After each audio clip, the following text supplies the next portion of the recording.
Ponovno pozdravljeni v novi epizodi Teniško aktivni. Moje ime je Martin Zore in sem fizioterapevt v medicinskem centru Artros Reha. V današnji epizodi si bomo pogledali najpogostejšo poškodbo gležnja. Ponavadi gre to za enostaven zvin gležnja, ki se zgodi lahko pri nenadnih spremembah smeri, zato je pri tenisu ta poškodba še posebej izražena.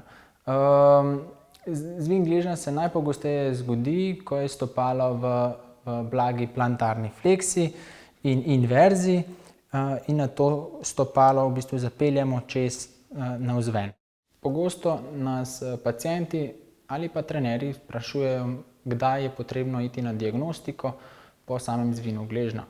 Seveda ob poškodbi je lahko prisoten pok, lahko se pojavi tudi bolečina, oteklina, tudi pomodrelost samega podkožja, ampak glavni znak za napotitev na urgenco oziroma na rentgensko slikanje je ponavadi nezmožnost opraviti vsaj 4-5 korakov, izrazita bolečina nad gležnjem ali na drugi strani gležnja, lahko tudi na koščici, na stopalnici ali pa na notranjem delu gležnja. Vsaka izrazita bolečina na zmeren dotik lahko nakazuje na to, da bi šlo na predelu lahko tudi za potencialni zlom, kar je treba nujno izključiti. Če pa zloma ni, pa so pacienti napoteni na fizioterapijo, kjer lahko začnejo z osnovnimi vajami. Cilj fizioterapije je predvsem zmanjšati oteklino, zmanjšati bolečino, izboljšati obseg gibljivosti v sklepu in seveda tudi mišično moč, se pravi, da krepimo dinamične stabilizatorje gležnja, da se poškodba ne bi ponovno ponovila. Prvo v sklopu vaj delamo vaje za izboljšanje gibljivosti gležnja. To so ponavadi vaje v razbremenjenem položaju. Enostavno to lahko naredimo kar na stolu, počasi probamo gleženj iztegniti, ob tem pazimo, da je stopalo in peta na tleh. In počasi probamo z gležnjem nazaj, tako da gre koleno čim bolj čez prste. V primeru omejene gibljivosti gremo do tam, dokler ne začutimo bolečino oziroma do udobja. Najpogosteje je omejena tako imenovana dorzalna fleksija, to je gib stopala v bistvu navzgor. Zato največ težav in bolečine pri razmigavanju včasih čutijo pacienti pri tem gibu. Naslednja vaja je podobna kot prejšnja, še vedno delamo na mobilizaciji oziroma razmigavanju gležnja, kateri cilj je povečati samo gibljivost v sklepu. Postopoma lahko gremo v izpadni korak, spet pazimo, da je stopalo in predvsem peta ves čas v stiku s podlago, nato pa lahko gremo s kolenom naprej, boke porinemo tudi naprej in nazaj. Tudi tukaj probamo povečati samo dorzalno fleksijo. Najpogostejša napaka je, da tukaj pride do dviga same pete, tega se probamo izogibati. Za boljšo stabilnost se včasih lahko postavimo tudi ob steno in se primemo za steno in delamo isto vajo.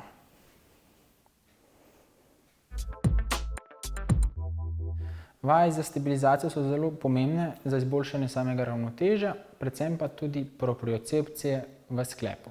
Propriocepcija je strokovni izraz, ki samo preprosto pomeni zavedanje določenega dela sklepa v prostoru. In pogosto po poškodbi se to zavedanje sklepa zmanjša oziroma malo zabriše, kar lahko poveča možnost ponovnih poškodb. Zato osnovni položaj začnemo ponavadi z stabilizacijo je, da začnemo z eno nogo pred drugo, lepo stojimo, roke so lahko na boku in samo gledamo naravnost. Probamo vzdrževati ravnotežje in lahko držimo vajo nekje 1 ali 2 minuti. Najpogostejša napaka je, da pacienti preveč obremenijo zdravo nogo, in ne obremenijo poškodovane noge. Tukaj hočemo, da je teža lepo razporejena 50% na poškodovani in 50% na zdravi nogi.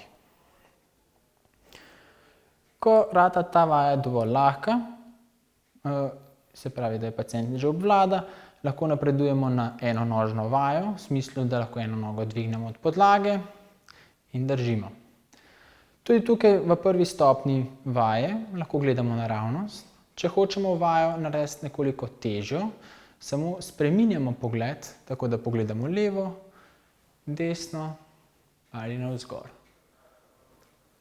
V primeru, da nas zanese, seveda naredimo prestrezno reakcijo, se ujamemo, ampak kar nadaljujemo z vajo. Se pravi, minuta do 2 moramo vajo dejansko izvajati.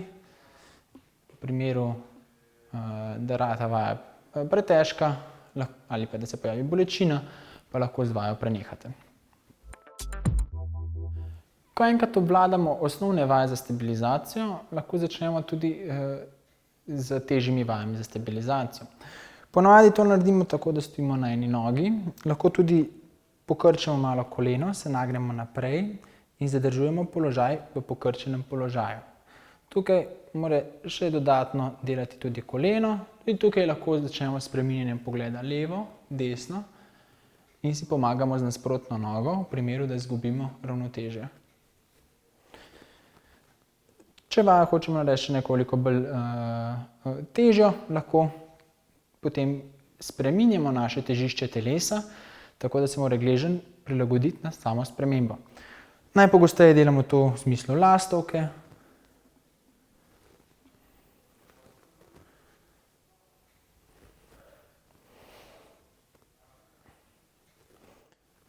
Če hočemo vajo narediti še nekoliko težjo, lahko v roke primemo tudi uteži in izvajamo isto vajo.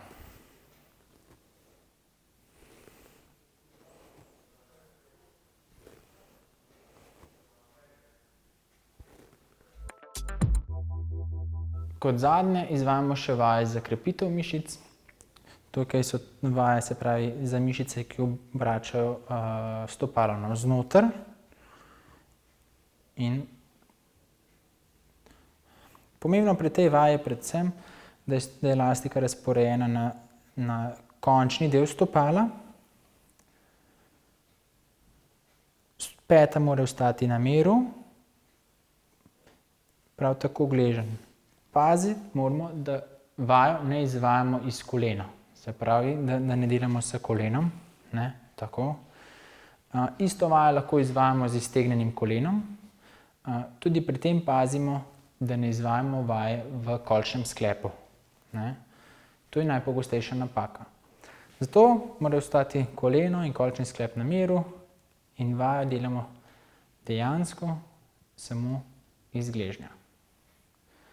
Tako da se samo stopalo premika okoli gležnja. Isto vajo lahko izvajamo za mišice, ki obračajo stopalo navzven. To naredimo preprosto samo, da spremenimo vlek elastike. V tem primeru bomo delali za drugo mišično skupino, samo na drugi nogi. Postopoma spustimo, da nas elastika povleče navznoter in z aktivacijo mišic premagamo elastiko, tako da obrnemo stopalo navzven. Navznoter, navzven. Pazimo, da ne pride do rotacije v kolenskem sklepu. Vajo lahko izvajamo v pokrčenem položaju kolena, kot tudi v iztegnjenem. Enaka pravila in opozorila veljajo tudi za to vajo. Zadnja vaja je še vaja za krepitev mečnih mišic. V tem primeru je dobro vedno, da se držimo ene površine, zato da smo bolj stabilni. Vajo lahko začnemo izvajati preprost dvig na prste gor. Pomembno je, da vajo izvajamo počasi, zadržimo nekje 3 do 5 sekund in počasi 3 do 5 sekund se spuščamo. Pazimo, da se s peto nikoli ne dotaknemo tal, zato da je mišica pod konstantno napetostjo. Ko je enkrat ta vaja ne boleča, Lahko začnemo tudi z vajo na eni nogi.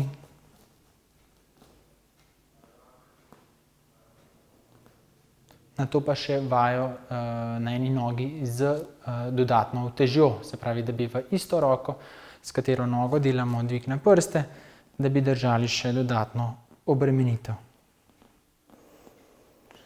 V zadnji fazi lahko uporabimo tudi stopnico, tako da vstopimo na rob stopnice in delamo isto vajo še v deficit, kar pomeni, da gremo s stopalom še pod višino prstov. Hvala za spremljanje. Upam, da si boste lahko z vajami pomagali tudi sami. V primeru težav ali pa bolečin pri izvajanju vaj pa predlagam, da obiščete svojega fizioterapevta. Hvala in se vidimo naslednjič.